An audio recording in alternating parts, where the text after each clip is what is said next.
বিশ্বের সামনে ভয়ঙ্কর কিছু ঘটনা ঘটা এখনো বাকি আছে। বিশ্বটা এমন থাকবে না, এখন যা দেখছেন সব এমন থাকবে না। নবীজি বলছেন জ্ঞান উঠে যাবে যখন, এটা উঠে যাচ্ছে দিন দিন। মানুষকে এখন শেখানো হচ্ছে মানুষ মানব থেকে সৃষ্টি হয়েছে। এগুলো জ্ঞান, এগুলো জ্ঞান। ইসলামের জাজল্যমান ইতিহাসগুলোকে মানুষ ভুলে যাচ্ছে, এগুলো জ্ঞান। মানুষকে শেখানো হচ্ছে সমকামিতা ভালো জিনিস, এগুলো জ্ঞান। সমকামিতা ভালো জিনিস, এটা এটা ব্যক্তি স্বাধীনতা। শেখানো হচ্ছে মানুষকে যে পর্দা এগুলো কুসংস্কার, পর্দা কি কুসংস্কার, এগুলো জ্ঞান। জ্ঞান কাকে বলে? ওয়ায়ুকবাদুল ইলম, মানে জ্ঞান উঠে যাচ্ছে, কবজ করে নেওয়া হচ্ছে। আর দেখেন আরেকটা হাদিস আসছে, আল্লাহ পাক কিন্তু কোরআন হাদিসকে তুলে নেবেন না। একটা হাদিস আসছে আল্লাহ পাক কোরআন হাদিসকে তুলে নেবেন না, কিন্তু আলেমদের মৃত্যু হবে বেশি বেশি। আলেমদের জান কবজ করার মধ্য দিয়ে আল্লাহ পাক জ্ঞান উঠিয়ে নেবেন। একটু দেখেন না কয়জন আলেম আছে মাঠে, দেখেন তো কয়জন আলেম। আলেম তো অনেকেই আছে আলহামদুলিল্লাহ, কিন্তু বরেণ্য ওলামা যাদের কথা হাজার লক্ষ কোটি মানুষ শোনে, এমন আলেম কয়জন আছে দেখেন। আস্তে আস্তে প্রবীণ আলেমরা সব চলে যাচ্ছে। আর যে প্রজন্ম আমরা তৈরি করছি, এই প্রজন্মের কতজন ইলম অর্জন করে ওই চ্যালেঞ্জ বুকে নিয়ে জাতিকে সংস্কারের জন্য নেমেছে দেখেন একটু। আমাদের এবার দুনিয়া পেয়ে বসেছে। আমাদের চিন্তা হচ্ছে মসজিদ ইমামতি নিয়ে, একটা তারাবি পড়াবো, ইমামতি করবো, একটা মাদ্রাসার মোহতামি হবো। এতটুকুই আমার চিন্তা স্বপ্ন কেন? স্বপ্ন থাকতে হবে যে আমি আমার জ্ঞান দিয়ে উম্মাকে পরিবর্তন করবো ইনশাআল্লাহ, এবং আল্লাহর জমিন আল্লাহর দিন প্রতিষ্ঠা করে ছাড়বো ইনশাআল্লাহ। এরকম চ্যালেঞ্জ নেওয়ার মানসিকতা আছে কয়জনের খেয়াল করে দেখেন। আর হিউজ এই যুব সমাজ যারা জেনারেল লাইনে পড়ছে, তাদের মধ্যে কয়জন আলেম হচ্ছে একটু চিন্তা করা। আর যারা দুই একজন উঠে আসার সুযোগ পাচ্ছে, তাদেরকে আবার মানুষ বুক ধরে রিসিভ করছে না, তারা হেল্প পাচ্ছে না, সহযোগিতা পাচ্ছে না, বরং হিংসার শিকার হচ্ছে, বিদ্বেষের শিকার হচ্ছে, আগ্রহ হারিয়ে ফেলছে।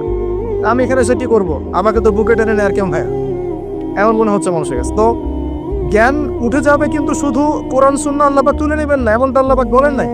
আল্লাহ বলেছেন, তার নবীর মাধ্যমে জানিয়েছেন যে আলেমদের মৃত্যু হবে, সংখ্যা কমে যায়। সংখ্যা বেড়েছে না কমেছে? আল্লাহ পাক আমাদেরকে বোঝার তৌফিক দান।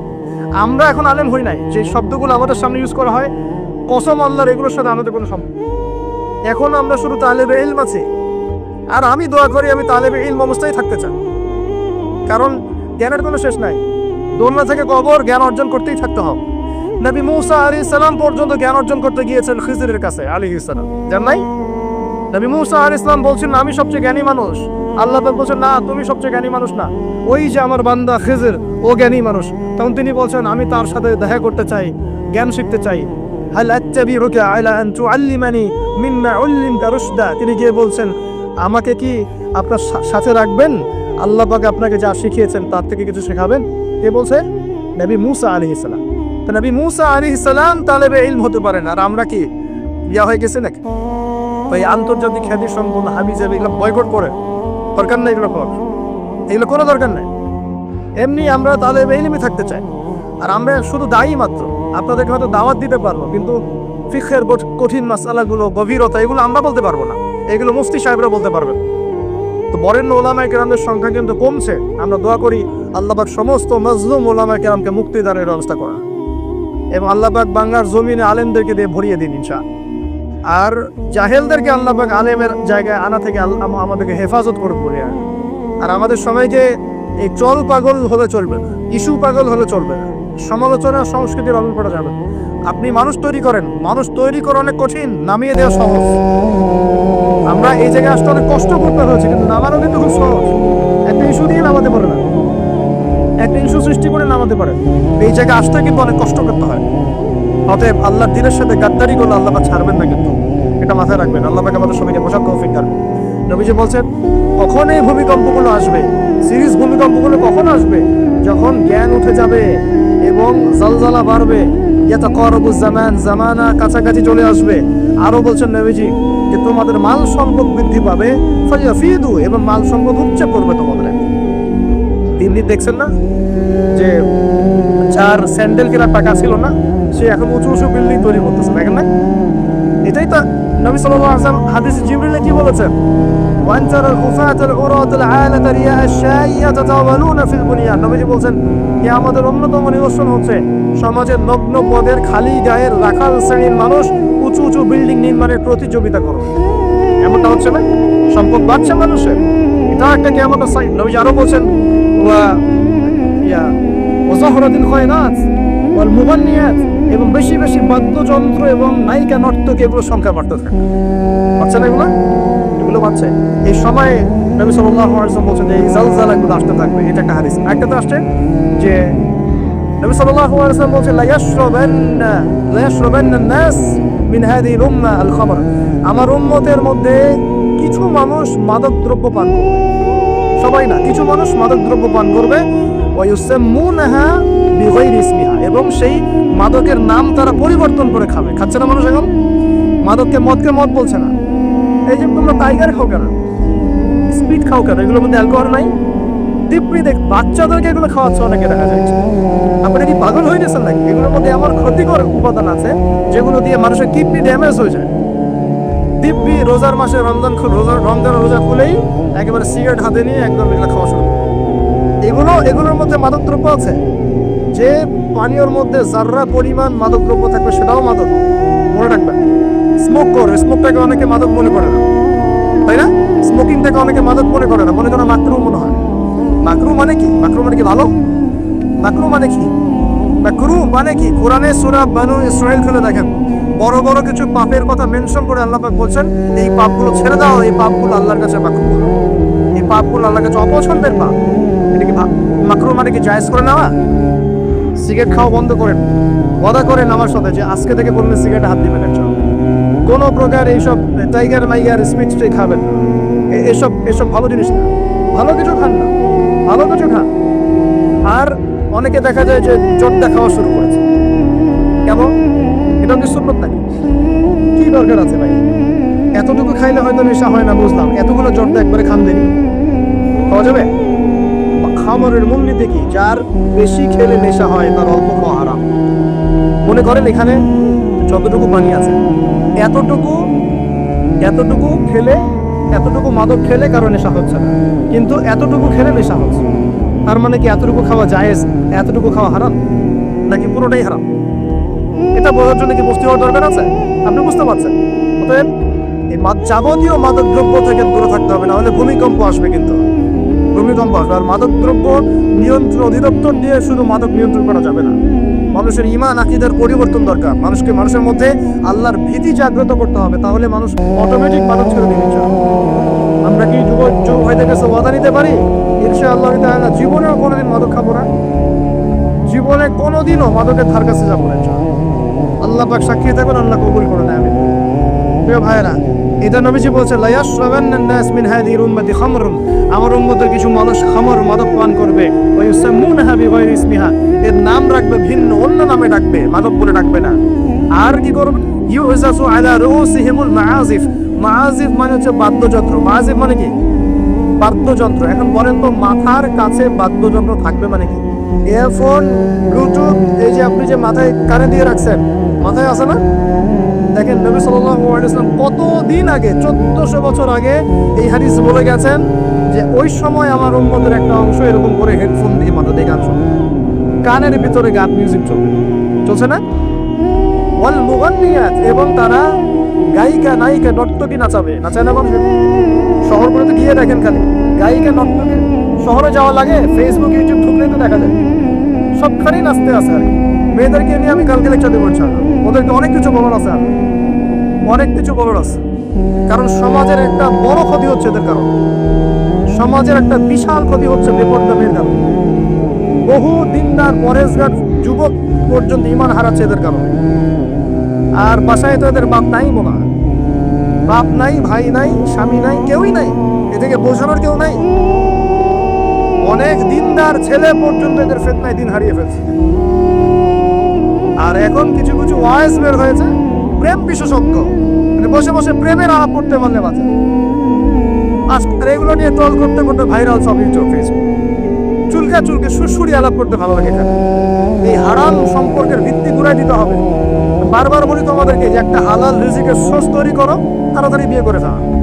বিয়ে ছাড়া যৌন চাহিদা, লজ্জাস্থানের হেফাজত, এগুলো করার কোনো বিকল্প কোনো পথ নাই, বিকল্প কোনো পথ নাই। যে পথগুলো দেখা যায় এগুলো হতাশা আরো বাড়ায় দিবে, এগুলো আপনাকে আরো জামার বানায় ফেলবে। ভিতর থেকে পর্নোগ্রাফির যুগ চলছে। মেয়েদের ইজ্জত আবরু রক্ষা করে খুব চ্যালেঞ্জের কাজ। মেয়েদের ইজ্জত আবরু রক্ষা করে এত চ্যালেঞ্জ যে পর্নোগ্রাফির যুগে যে কোনো মেয়ে ধর্ষিত হতে পারে। একটা কথা এখন না বললেই পারতেছি না। আমি কিছু রিপোর্ট দেখেছি, কিছু কিছু মাদ্রাসায়, কিছু কিছু হিফজ খানাতে পর্যন্ত আস্তাগফিরুল্লাহ, যে ছাত্র যারা আছে, ছাত্র, এই ছাত্রদের সাথে এরকম বালাৎকার সমকামিতার কাজ করা হচ্ছে। আমরা বাচ্চাদেরকে পাঠাবো কোথায় তাহলে? এটা আমাদের সাথে হবে কেন? বাচ্চাদেরকে কোথায় পাঠাবো তাহলে? ইউনিভার্সিটিতে গিয়ে তো ধর্ষিত হচ্ছেই, হচ্ছে না? দেখলাম না কয়েকদিন আগে হল নিয়ে কি ঝামেলাগুলো হলো, দেখা গেল না যে বড় বড় নেতাদের মনোরঞ্জন করতে হয়। দেখেন নাই? ইডেনের কথা বলছি, দেখেন নাই? তারপরে বিশ্ববিদ্যালয়ে তো নগ্নতা চলছেই, ফ্রি মিক্সিং চলছেই, জেনা তো ফ্রি, এবং পতিতালয়ে সব 1500-2000 টাকা দিয়ে রাত পার করা যায়। এগুলো ফেসবুকে ঢুকলেই দেখা যায়, ঢুকলেই দেখা যায়। তার মধ্যে আবার চলছে এখন সমকামিতাকে এখন প্রমোট করা হচ্ছে। আবার এখন দেখা যাচ্ছে আস্তাগফিরুল্লাহ, কিছু ধর্মীয় প্রতিষ্ঠানেও সমকামিতা ছড়িয়ে পড়ছে। একটা বাচ্চা সেদিন আত্মহত্যা করেছে ঢাকায়। ওর পোস্টমর্টেম রিপোর্টে দেখা গিয়েছে যে, বলতে পারতেছি না আমি আসলে, ওর পোস্টমর্টেম রিপোর্টে দেখা গিয়েছে যে ছেলেটার যে পিছনের যে রাস্তা আছে না, এখানে যৌন নির্যাতনের চিহ্ন পাওয়া গেছে। কিভাবে বলতাম কথাটা বলেন, আপনাদেরকে বোঝানোর জন্য বললাম। একটা ছেলে হাফেজ হতে গিয়েছে মাদ্রাসায়, তার সাথে যদি টিচার এরকম কাজ করে, এই টিচারকে জাতির সামনে এনে ফাঁসি দেওয়া দরকার। তখন সবার একটা আক্কেল হবে, শিক্ষা হবে। পাপ তো পাবি, আলেম করলেও পাপ, জালেম করলেও পাপ, নাকি ওটা মাফ হয়ে যাবে নাকি? এই ঘটনাগুলো ঘটছে কেন? কেন ঘটবে এই ঘটনাগুলো? আল্লাহ পাক আমাদের সবাইকে বোঝার তৌফিক দান করুন। আর এই ঘটনাগুলো ঘটার অন্যতম কারণ হচ্ছে পর্নোগ্রাফি। মানুষ ভিতর থেকে এগুলো যখন মোবাইলে দেখা শুরু করে, দেখতে দেখতে দেখতে দেখতে ভিতরটা পশুর মতো হয়ে যায়। তখন শুধু মানুষ না, বাচ্চাকে পেলেও ধর্ষণ করবে, গরু ছাগল পেলেও ধর্ষণ। আমি কিয়ামতের আলামতের হাদিসগুলো টুকটাক কিছু গবেষণা করেছি। শেষ জামানের এমন হাদিস আসছে যে মানুষ একসময় গরু ছাগলের সাথে জেনা করে শুরু করে। এই সময়টা কিন্তু আসতেছে সামনে থেকে। এক সময় ছিল মানুষ কি করতো জানেন? পরকিয়া করতো, বউ আছে বাসায়, অন্যের সাথে সম্পর্ক করতো। তারপর দেখা গেল যে প্রেম করে, চুপি চুপি প্রেম করে। আগে ওই সময় চুপচুপ করে চিঠি দিত যে কেউ জেনে না যায়। আস্তে আস্তে সবাই উন্মুক্ত হয়ে গেল, এখন প্রেম করাটা ফ্যাশন হয়ে গেল। আমার 10টা গার্লফ্রেন্ড, আমার 5টা, আমার 2টা, তুই কয়জনের সাথে করছিস, আমি 5 জনের সাথে, তুই কয়জনের সাথে, আমি 2 জনের সাথে, ফ্যাশন হয়ে গেছে, এখন ওপেন। তারপরে আস্তে আস্তে কি হলো দেখেন, ধর্ষণ বাড়তে থাকবে। এই যুগটা এখন চলে যাচ্ছে, ধর্ষণটা অ্যাভেলেবেল এখন হচ্ছেই। তারপরে এখন একটা যুগ আসলো, ছোট ছোট বাচ্চা মেয়েদেরকে এখন ধর্ষণ করা হচ্ছে, ছোট ছোট বাচ্চা মেয়েকে। এই যুগও একসময় চলে যাবে। তারপরে আসবে এমন যুগ, দেখবেন খালি ছেলে ছেলের সাথে মেয়ে মেশবে। এটাও কিন্তু চলে আসছে। ছেলে ছেলের সাথে জেনা করতেছে না, মেয়ে মেয়ের সাথেও জেনা করতেছে। এরপর কি হবে? নবী হাদিসে বলেছেন, এরপর মানুষ ওই গরু ছাগল গবাদি পশুর সাথে জেনা করা শুরু করে। এই খবরও পাবেন, দেখে নিয়েন। আমি বললাম এই খবরও পাবেন যে মানুষ গবাদি পশুর সাথে জেনা করছে। তোমরা একটু ঘাটাঘাটি করে দেখো আমার কথাটা মেলে কিনা, ইন্টারনেট ঘাটাঘাটি করে দেখো যে এই কথাটা মেলে কিনা। মানুষ গবাদি পশু প্রাণীর সাথেও জেনা করবে। নবী যেগুলো কথা বলে গেছেন, ওদেরকে নিয়ে অনেক কিছু বলার আছে আমার। ইনশাল্লাহ আমি কালকে লেকচার দিব মেয়েদেরকে নিয়ে, ইনশাল্লাহ। একটা মহিলা সমাবেশ আছে ওখানে। যেটা বলছিলাম প্রিয় ভাইয়া, এই পাপগুলোর কারণে কিন্তু আল্লাহর শাস্তি নেমে আসে। খমর 1 নাম্বার ছিল শিরক, তারপর কুফর, মাপে কম দেয়া, অন্যের সম্পদ আত্মসাৎ করা, মাদকদ্রব্য সেবন করা, এই যে গান বাজনা, বাদ্যযন্ত্র, নর্তকী নাচানো, এগুলোর কারণে কোন শাস্তি আসে ভাই বলেন? আল্লাহর পক্ষ থেকে জালজালা মানে ভূমিকম্প। জালজালা মানে কি? ভূমিকম্প। আর আসবে সিরিজ, মানে বছর জুড়ে চলবে এগুলা। আরেকটা হাদিস বলে শেষ করছি। ও আচ্ছা, এর পরিণতিটা বলে নেই। নবীজি বলছেন, ওয়ায়াজআলুল্লাহু মিনহুমুল কিরাদাতা ওয়াল খানাজির, যারা এই কাজগুলো করবে, মানে মাদক খাবে, নাম চেঞ্জ করবে, যারা বাদ্যযন্ত্র নিয়ে রাত কাটাবে, যারা নর্তকী নাচাবে, আল্লাহ রাব্বুল আলামিন এদেরকে একদিন সকালবেলা বানর আর শুয়োর বানিয়ে দিবেন। আর ওয়ায়াকসিফুল্লাহু বিহিমুল আরদ, আল্লাহ পাক জমিন সহ ওদেরকে ধসিয়ে দিবেন। এই যে ভূমিধস। আরেকটা হাদিস আসছে তিরমিজির মধ্যে, 2211 নম্বর হাদিস। নবী সাল্লাল্লাহু আলাইহি ওয়াসাল্লাম বলেছেন, ইযা তুখিযাল ফাইউলুনা, যখন দেখা যাবে যে গনিমতের মাল বা রাষ্ট্রীয় সম্পদ যেগুলো আছে, বুঝতে পারছেন, গনিমতের মাল, রাষ্ট্রীয় সম্পদ, এগুলোকে মানুষ ব্যক্তিগত সম্পদ মনে করে খাওয়া শুরু করে। হয়েছে কি হয় নাই? কথা বলেন। এই সিচুয়েশন আসছে কি আসে নাই? একটা হাতি আসতে থাকে উপর থেকে, হাতি আস্তে আস্তে আস্তে আস্তে মাছি হয়ে যায়, হয় না? এটা হয় কি না? এটার শাস্তি সম্পর্কে আল্লাহ পাক অন্য জায়গায় বলেছেন, এবং নবী হাদিসেও বলেছেন যে যে যা আত্মসাৎ করবে, যে যা আত্মসাৎ করবে সেটা কিয়ামতের দিন তার ঘাড়ে চাপিয়ে দাও। কিয়ামতের মাঠে উঠে দেখবেন বহু মানুষ কাঁধের মধ্যে রিলিফের টিন নিয়ে বসে আছে, বহু মানুষ কাঁধের মধ্যে রিলিফের গম নিয়ে বসে আছে, বহু মানুষ কাঁধের মধ্যে দেখবেন যে বন্যার্তদের ত্রাণের যে কম্বল, এই যে ত্রাণের বিষয়গুলো কাঁধে নিয়ে বসে আছে, রাস্তার কন্ট্রাক্টরের টাকা বসে কাঁধে নিয়ে বসে আছে, বহু মানুষ এই কাজ করবে। এটা হবেই। নবীজি বলেছেন যে যা আত্মসাৎ করবে। নবীজি হাদিসে বলেছেন কেউ গরু নিয়ে থাকবে, গরু, কেউ ছাগল নিয়ে থাকবে, ছাগল। বিশ্বাস করছেন না? হাদিসে গরু ছাগল কথাই আসছে। কেউ দেখা যাবে গাদের মধ্যে গরু নিয়ে আছে, কেউ উট নিয়ে আছে, কেউ ছাগল নিয়ে আছে। বলে আমানতকে গনিমত মানে আমানত রাখা হয়েছে, ও খেয়ালত করে ফেলবে, লুটে পড়ে খেয়ে ফেলবে। এটা হচ্ছে কি না? সবচেয়ে সেরা আমানত আমাদেরকে আল্লাহ দিয়েছেন ইসলাম। আমরা সেই ইসলামের সাথে খেয়ালত করছি কিনা বুঝতে পারছেন না? একজন আলেমকে আল্লাহ পাক আমানত দিয়েছেন দিনের জ্ঞান, সে জ্ঞানের সাথে খেয়ালত করছে কিনা? একজন ক্ষমতাসীনকে আল্লাহ পাক দিয়েছেন ক্ষমতা, সে ক্ষমতা দিয়ে খেয়ালত করছে কিনা? একজন পরিবারের কর্তাকে আল্লাহ পাক পরিবার দিয়েছেন, সে পরিবারের মধ্যে খেয়ালত করছে কিনা? সবাই সবার জায়গাতেই খেয়ালত করছে। আল্লাহ পাক আমাদেরকে বোঝার তৌফিক দান করুন।